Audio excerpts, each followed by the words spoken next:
On March 8, 2023, the world observed International Women's Day under the theme Digital, Innovation and Technology for Gender Equality. This was as established by the UN. The theme is intended to encourage a more extensive involvement of women and other marginalized communities in technology as a further means to promote gender equality and the accommodation of women in the technological and digital spaces, whilst further empowering women and the girl child. The question, however, remains, is Namibia moving with the world?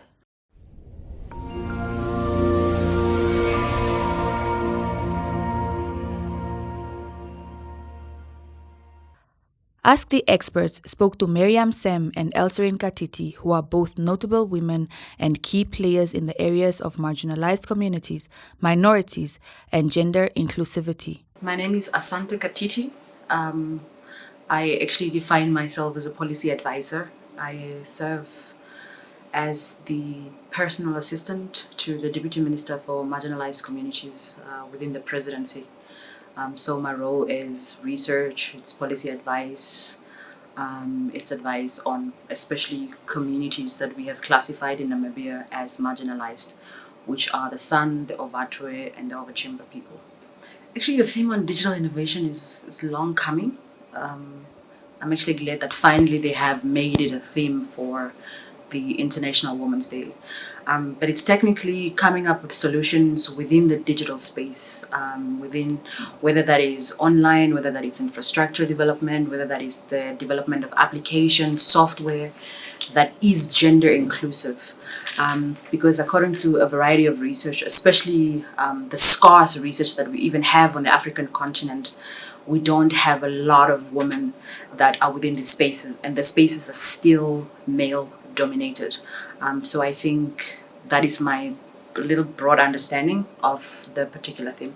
I think the digital space is one of the arenas that we have left ignored for a while because nobody actually thought of it as a space that was operational or that had rights. So in terms of policy structures, it is an area that was, I think, in terms of African countries especially, that they are still getting into the particular sphere of digital space.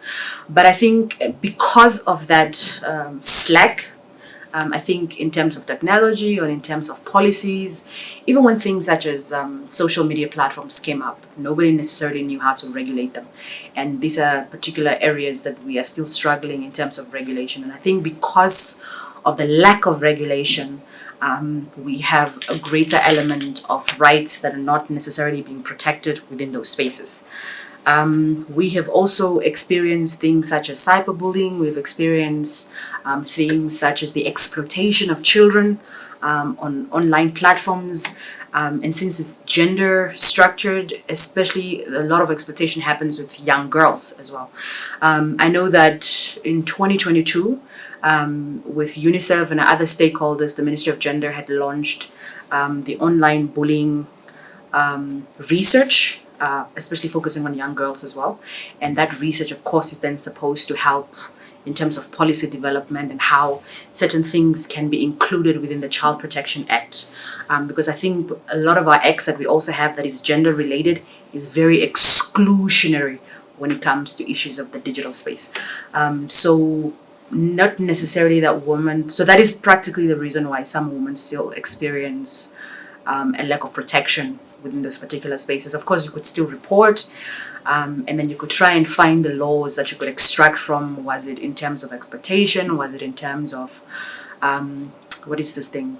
Crossing other people's boundaries, trespassing. So you could find laws that could still cover you, but in terms of digital directed laws, those are still some of the areas that we're lacking in terms of policies.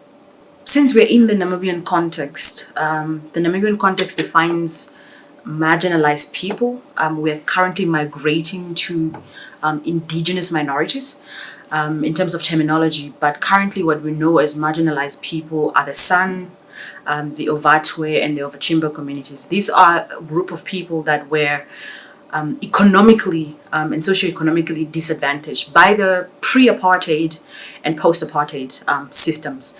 They were on the margins of society. They were dispossessed of land. Their human rights were not protected. Even in an independent Namibia, some of them were actually still treated as slaves. You will even find the girl child that would be used for labor, unpaid labor, taken from villages or rural areas, brought into cities.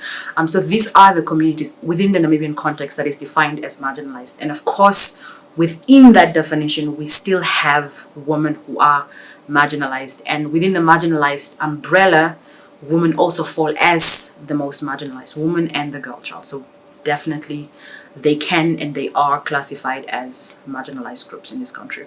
I don't think that we necessarily have exact or narrowed technological innovations just directed towards marginalized communities, because at the moment we are still working on the white paper for indigenous minorities that will focus on policies. For example, in Namibia, we have the disability policy that focuses on the various disabilities that we have and directly addresses these things. And because if a policy is in existence, it's easy for you to follow up with various stakeholders.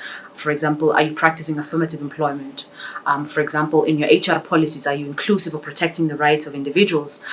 For example, in your finance or HR policies, are you including of defending and protecting women digitally, right?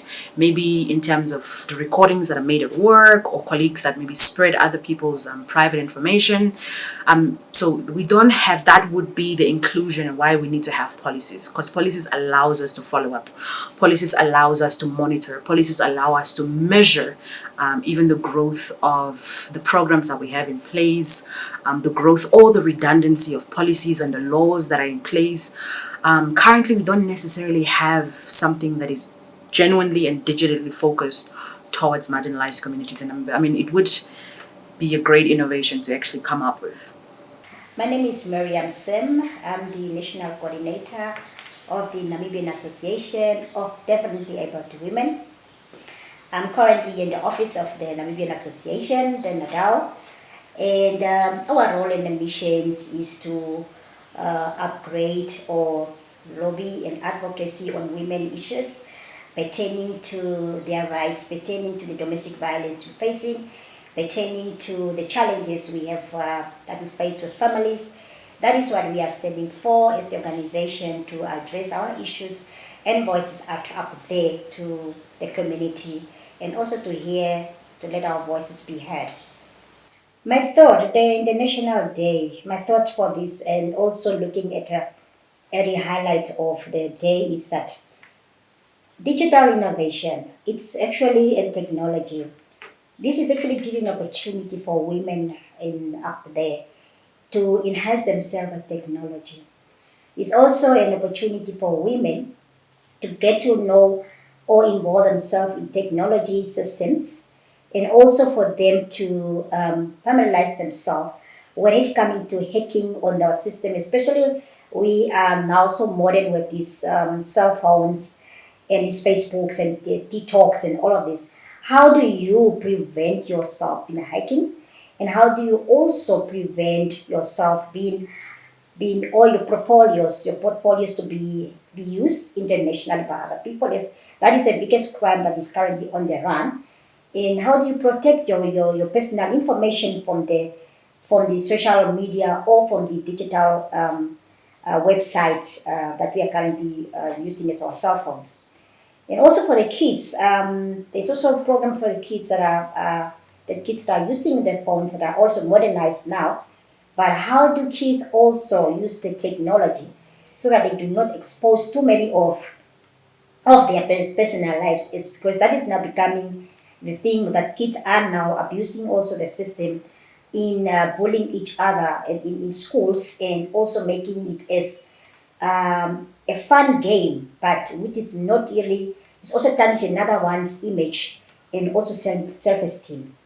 So that is actually the initiative of the day. The structure-wise, I'm not saying it's very well structured, because I have to focus at the rural area now. For instance, from looking at the point of view in the city where I'm sitting, Yes, it's centralized. We have all the towers. We have network towers, telecom is there, we have parent is there, we have all these network towers in place in the cities and in suburb areas and so. But the biggest point in what I'm worried myself is the rural areas. If until today we do still have regions where the technologies are not yet um, implemented or accessed by people, especially the deep rural area, people are still up there, they cannot even access to national radio. So, and those are biggest thing that we have to look at.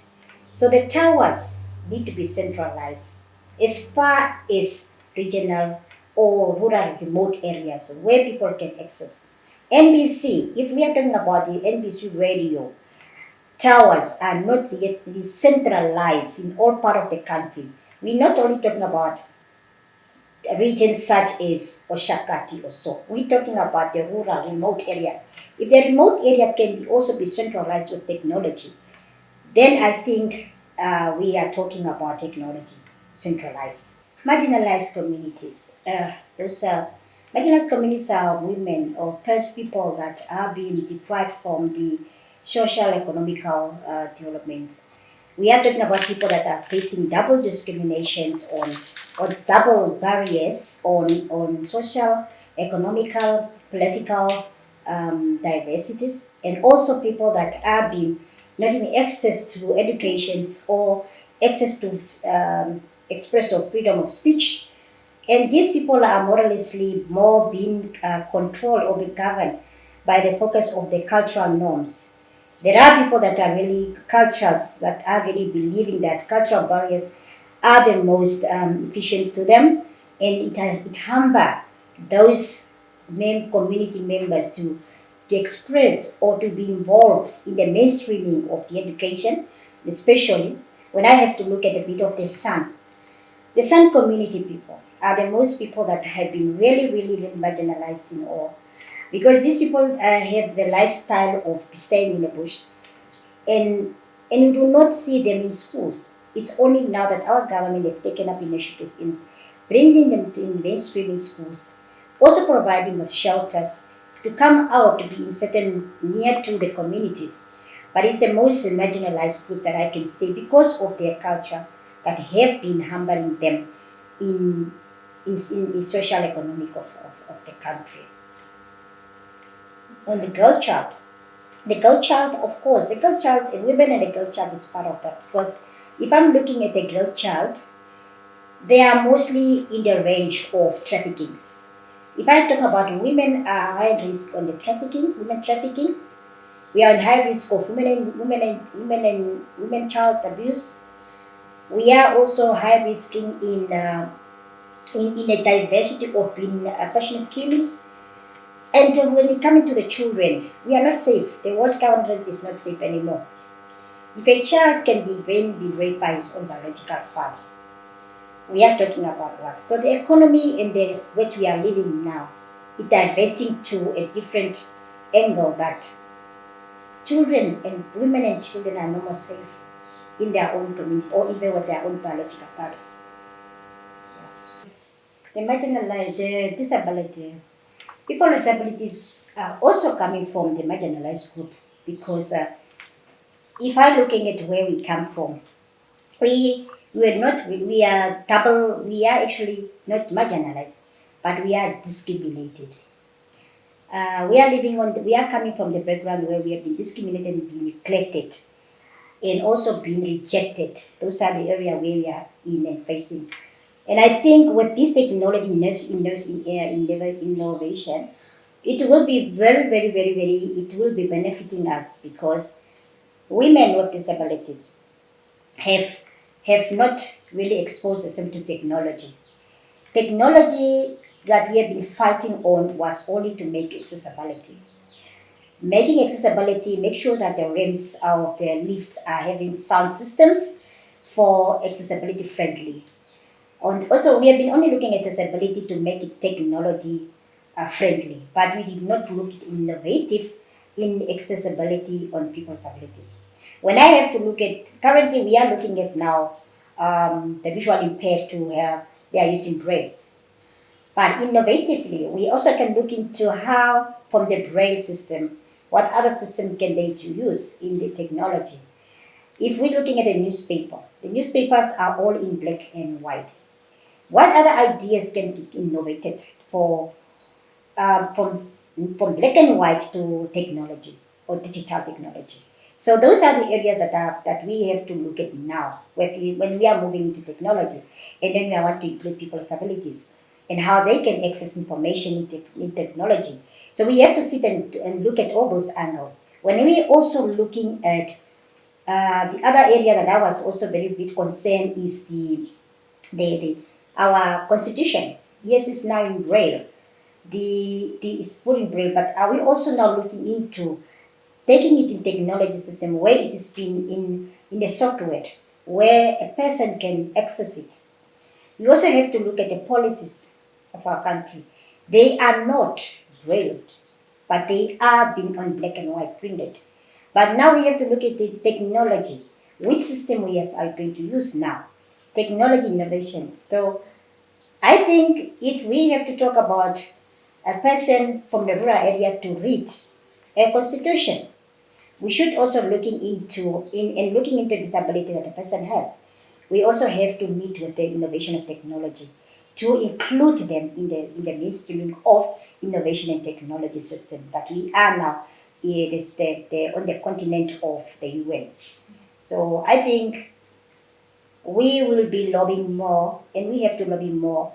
A lot will be created on innovation, but the innovation also take two ways. The challenges on the other side is that when you're looking at technology innovation, there are people that might be a bit challenged by that because a person can be smart when it comes to education and technology, but technology might be failing him because it might be expensive to use. So when we in developing the innovation of technology, we're also looking at the cost price wise. Does it meet everyone? Does everyone meet can cost? Is the cost can meet everybody? Because there might be students or learners or any other person who want to make use of this technology system, but it might be humbling him because of the cost involved. But we are not saying it cannot be bad. We also have to look at the cost wise to meet a person to be on the standard quality. We have to have standards in the innovation technology so that it can apply. And I think when we look at that, I think we should also looking at to see through the standard bodies what the standard quality, standard policies do they is there that can apply it in the technology, in the innovation technology, because I think if we can also approach those bodies with that self standards, there you can get the specific standards that can apply it in the innovation technology and when it can accommodate this person with disability. I think there might be challenges because the unemployment rate now is very high. Now we have to readdress the employment rate to be low. Only that because you cannot enforce another technology system if the unemployment rate is very high. So I think we have to look into both sides that technology, the unemployment rate on the youth is very knocking on the door. And as it's knocking on the door, mostly the technology system that are being used are not they are not, the people are not even in friendly or they are not even having the skills. The skills wise that are now imposed, it's not everyone that is on the same page. So if we're looking at the unemployment rate that is very high, and then we're looking at innovation and technology, I think that we have to take stock. What make the unemployment rate high? What can be readdressed to remedy the unemployment rate that's very high?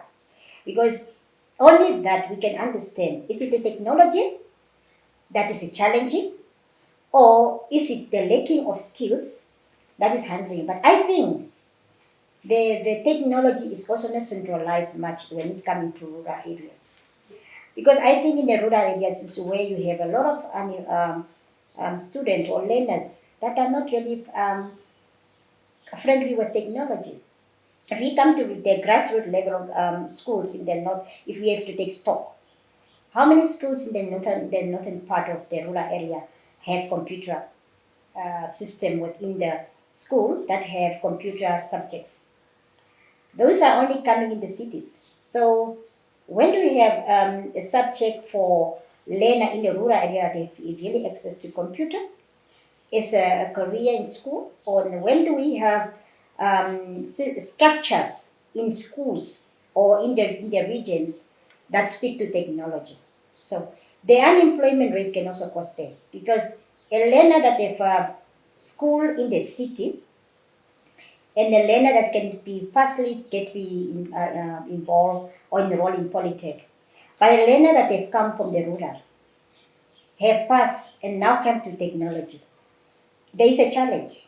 First, challenge to adopt the system that you have never grown up with or that was not introduced in the school. We are modeling to laptops now, but really speaking, I think the looking is, let's structure or let's centralize the technology in the rural for kids to be able from childhood, as much as they are small, to have the skills in technology, because I think it's where the problem lies. And then we're looking at the category of people who did not attend school in their primary up to the level of that are now big people. The literacy programs that was imposed way back how many years back was helping to people to know, to have skills and knowledge on even how to do a budget. But today, literacy programs are not visible. They are very invisible. So now if a person cannot even read and write, how will this person be employed? It's one of the hampering. And neither can he apply because already he cannot even do a signature. So those are the problems that hamper.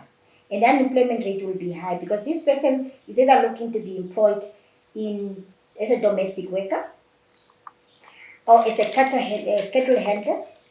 But is that really what the person is, because of the technology system that was not enforced or that is not being there? So let's look at readdressing that gap, the gap that is very high, which is on technology to be centralized in the rural area, which is my biggest concern at the current.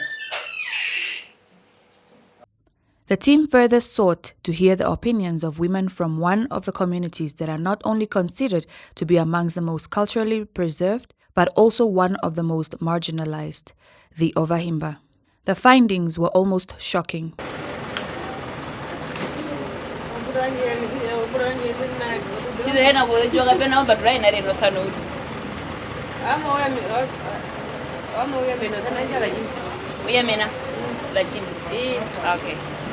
Ivandiro vakaindwaro kurizwa kuti uye ogondoroka une ivaro vakaiduri ndive nyanda meivarirwe momwedhe mukwi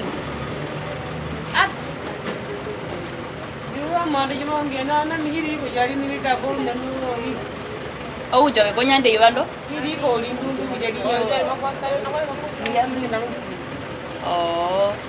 so unongozepo uno computer po ovinapya vihepe unavembe ozongoze noto kovi nje ya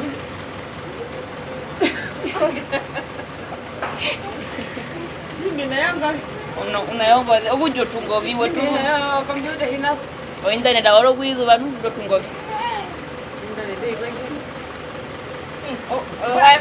otungovi kukuyenda uvi ujuo kugurisa ujuo kujandu venda viko nango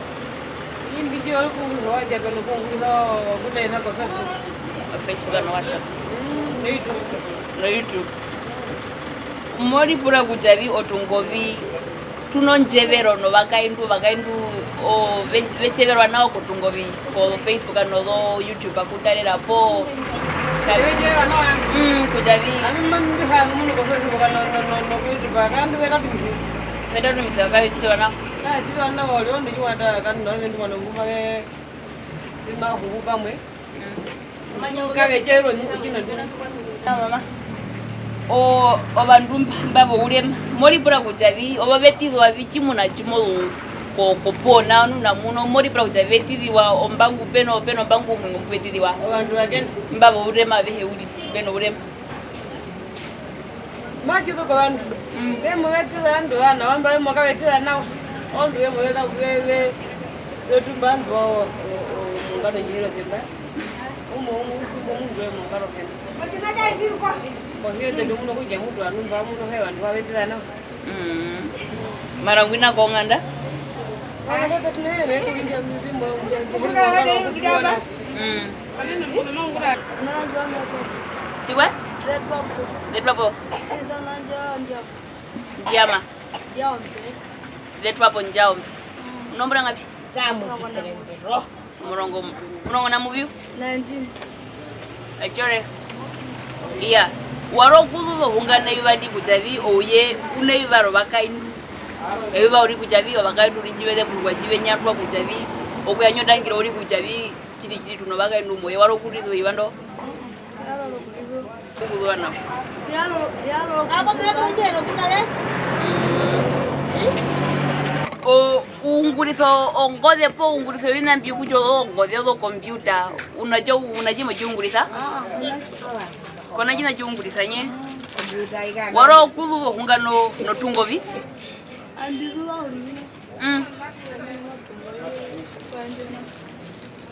maragovi kujovi kwa hiyo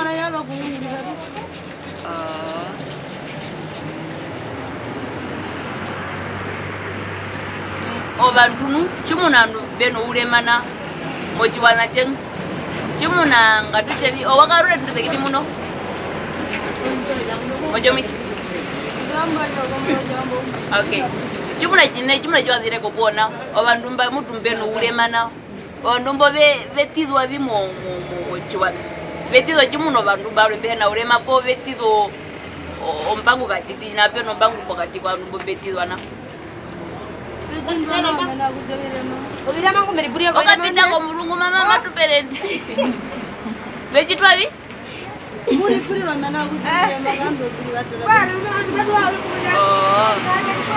mara muno no vetizo napo vetizo ombangu katiti mochomisi mochihuru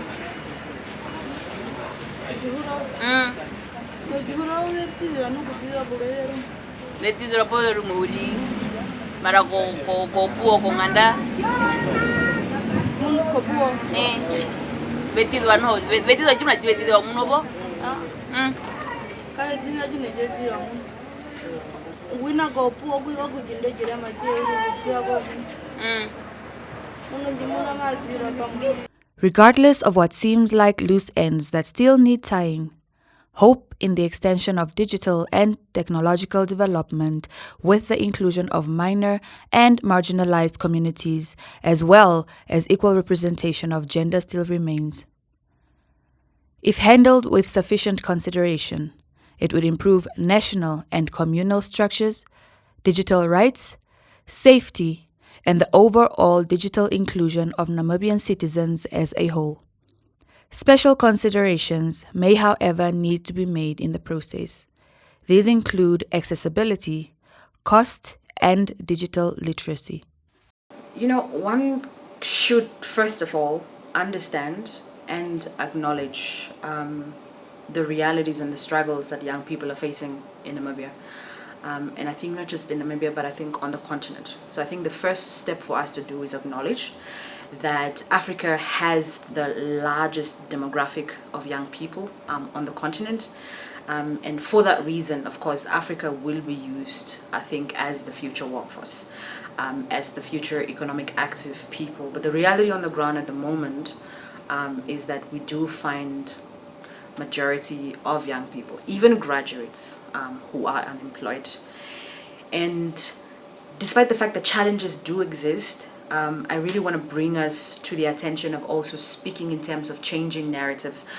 I'm sure we are all aware of the song "The Winds of Change Sweeping Across the African Continent." This particular song was happening in what we can only define as the Renaissance era of Africa, which is a time within which Africans were, especially because it was in the 60s and the 70s. So Namibia in the 60s and the 70s was still in apartheid, was still being oppressed. We still had not received our independence, of course. That would be until 1990. But they were speaking about the change. There were manifestos about the change. People were preaching about the change. People believed in the change that was going to happen. And I believe that is the time that we are in. And I think the time that this particular theme we should take away from this thing is that yes, we are struggling at the moment. Yes, there are not innovations. Yes, there are not technologies in place. Yes, there are not policies in place. But I think this is the right time for African young people to actually focus on these areas where they can create employment for themselves, right? Because that's where innovation comes in. And I think in one of the research that I was doing, especially on STEM education for young girls in Africa, there's also a lack. But in the STEM education that is there, what we are learning is that if we include young girls in STEM education, there's more creativity, there's more innovation, because they're coming up with solutions that are based on themselves and solutions that are based for themselves. I think even in countries such as Ghana, with some of the technological and what they call the science set that they have there, young girls were coming up with solutions during the time of COVID, even on mechanisms on how they could wash hands without necessarily having to touch the tap and everything to wipe people out again. So there is really space, and I think that's what this theme covers, and it gives us an idea of the changes that could happen, the gaps that do exist within the employment sector, and if young people can be funded, if there can be grants and programs and competitions that could just bring out the innovation of young people, then this particular sector could genuinely create employment in Namibia, and I believe on the African continent as well. Yeah, I think when we look at that innovation in the technology, if I talk about the inclusive, let me talk about this reasonable accommodation. The reasonable accommodation that we are fighting for, not that we want to, is not a special request or a special treats, but it is a must, because if I have been employed, but what I'm sitting on or what the operation that I'm working or where my center of my work is not friendly to me, I will not perform. And that is what mostly companies do, fail not to employ people with disabilities, because they are failing or they fear to go through the course of reasonable accommodation. But a person can be given a reasonable accommodation to perform her work. Nowadays, the unemployment rate on people with disabilities is becoming a very burning issue, because companies, when the moment they see that this person that is come to the interviews, a person with disabilities, already they turn it down, because they are looking, or should I go now out to look for braille system to bring in the company? Should I do not have cost. But I think looking into now, and I'm applauding for all the companies and when you do have a company, include your budget to accommodate all persons with disabilities. Irrespective whether you have a person with disability in the company or not, that person that you have in the company that have no disability, you might end up having one. Now, when you have one, it's the time that you understand reasonable accommodation. Reasonable accommodation is things like when you say, you just amend, like we amend the toilet to be accessible, friendly to the person. That is not really that you can turn not to have someone with disabilities in the company. The other one is to have a lift. If the company, like nowadays, I'm really getting a concern of buildings that are built with no lifts. And the stairs, those are the reasonable accommodation you are talking about. If you have a lift in the company, the lift must have a system that is in technology system that can communicate, that the person can use, that can tell the person at which floor he is going or which floor he want to go to. Those are simple. But if you are not enforcing this, the unemployment rate on people with disabilities will be high. Reasonable accommodation is just simply to say it's like a part of your maintenance system within your company. It's just a budget. It's nothing beyond than that. But I'm failing to understand why companies are failing to have a person with disabilities, because they are failing or they are afraid to have a cost on the person with disabilities. But I do not understand When an employee who have a disability, happen to have a disability, and still working, not bounded from their work, do not have a problem with that. So what are we saying? So we are not saying that we are not recognized. We are being recognized.